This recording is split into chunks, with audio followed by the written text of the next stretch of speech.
और तेरे पीछे क्यों लगा है?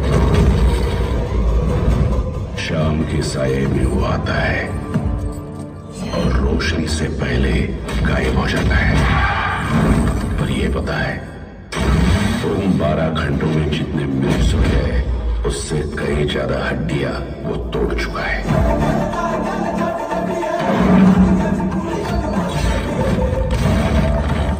शैतान है क्या? नहीं, शैतान नहीं। तो भगवान है। मैं जाट हूं। सर कटने के बाद भी हाथ हथियार नहीं छोड़ता।